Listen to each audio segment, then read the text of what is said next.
దేశవ్యాప్తంగా తెలుగువారి పెద్ద పండుగ సంక్రాంతి సంబరాలు భోగితో ప్రారంభమయ్యాయి.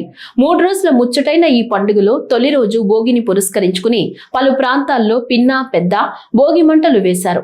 తిరుపతి జిల్లాలో భోగి పండుగను ప్రజలు ఘనంగా జరుపుకుంటున్నారు. ఈ రోజున తెల్లవారుజామునే నిద్రలేచి సాంప్రదాయబద్ధంగా ఇళ్ల లోగిళ్లలో ముందు భోగి మంటలు వేశారు. చిన్న పెద్ద తేడా లేకుండా అందరూ భోగి సంబరాల్లో పాల్గొన్నారు. తిరుమల శ్రీ వెంకటేశ్వర స్వామి వారి ఆలయంలో సంక్రాంతి సంబరాలను అధికారులు ఘనంగా ప్రారంభించారు. 3 రోజుల ముచ్చటైన పండుగలో తొలి రోజు శ్రీవారి ఆలయం వద్ద టీటీడీ అధికారులు భక్తులతో కలిసి భోగి మంటలు వేశారు. ప్రతి సంవత్సరం సంక్రాంతి పండుగను పురస్కరించుకుని శ్రీవారి ఆలయం వద్ద భోగి మంటలు వేయడం ఆనవాయితీగా వస్తోందని అధికారులు తెలిపారు. నంద్యాల జిల్లాలోని ప్రముఖ శైవ క్షేత్రం శ్రీశైలంలో సంక్రాంతి బ్రహ్మోత్సవాలు అంగరంగ వైభవంగా కొనసాగుతున్నాయి. శ్రీశైలం మహాక్షేత్రంలో దేవస్థానం అధికారులు ఈ రోజు వేకువజామున భోగి మంటలు వెలిగించారు.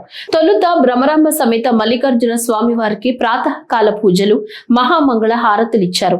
అనంతరం భోగి మంటలు వేశారు. ప్రధాన ఆలయ మహద్వారం ఎదురుగా గంగాధర మండపం వద్ద ఈ కార్యక్రమాన్ని నిర్వహించారు. కార్యక్రమంలో ముందుగా అర్చకులు వేద పండితులు లోక కళ్యాణాన్ని కాంక్షిస్తూ సంకల్పాన్ని పఠించారు. అనంతరం సంప్రదాయబద్ధంగా భోగి మంటలు వెలిగించారు. భోగి మంటలతో దుష్ట పీడలు విరగడై సకల శుభాలు కలుగుతాయని దేవస్థానం ఈవో శ్రీనివాసరావు తెలిపారు.